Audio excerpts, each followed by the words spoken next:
साडा साबका MN है शौकत भट्टी, उसने तकरीर की थी और चैलेंज किया कि जी मामून मेरे मुकाबले ते आके इलेक्शन लड़े।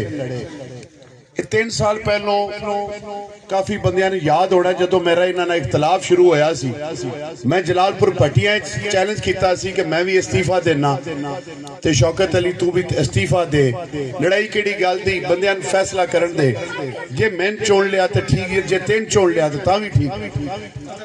उदों तो इस चैलेंज कबूल ना किया, कल मैं चैलेंज करता है गल वे शौकत अली तू डरपोक आदमी, तेन डर है, तुसी लोग वो कौम हो जेड़े समझदी है कि ये मिमरियां ना होइयां, ये गड्डियां ना होइयां, ये सियासत ना होई ते पता नहीं साडा जीवन किवें होना। तुहाडा यकीन पता नहीं दुनियावी चीज़ां ते। मैं मौला दे गुलाम कोई बहुत बड़ा आदमी नहीं हाँ, मैं कोई बहुत नेक परहेजगार आदमी नहीं हाँ, मेरे 100 खामियां ने, मैं अकले कुल भी नहीं हाँ, लेकिन मेरे से एक चीज बड़ी वो खौफ खुदा है।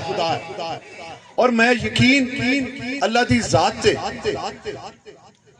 तेरा की ख्याल है, तू ये ड्रामा उस इस तो कीता है कि मामून मेरे मुकाबले ते आना नहीं कि बाबा जा अगर मैं ते सारा अफजल इको पिंडों खलो गए ते उनका ख्याल उनका इलेक्शन सौखा हो जाना है, इस तो चैलेंज किया सान।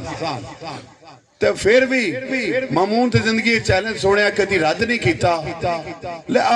आगो दा मैदान मैं ते अगे आजाद दा ऐलान कर छड़िया, टिकट मेरे मगर मगर है ते मैं आखिया मैं तेरे नाल सुलह नहीं करनी, भट्टियां नाल मेरी गल नहीं रही, मैं आजाद लड़ांगा, मैं अपने लीडर को ब्लैकमेल नहीं करांगा। तुहाडे अकल ले हुण जे प्यो दा पुत्तर है ना ते आजाद MP ते MNA दा दोवें इलेक्शन तू तो मैं पेड़े लड़ने। ले हुण जणिया गल ते कायम रवी, मैं तो ऐलान की जाना कि तू कल आखिया तो मैं तैयार हूँ, आवी आजाद PTI वाले साइड से रखना। साढ़े दुआ घर जो जित गया खान साहब को जाके तोहफा दे छड़े था, जनाब असी अज जिते हाँ ते जनाब है तुहाडी सीट। मैनूं पता है तेरा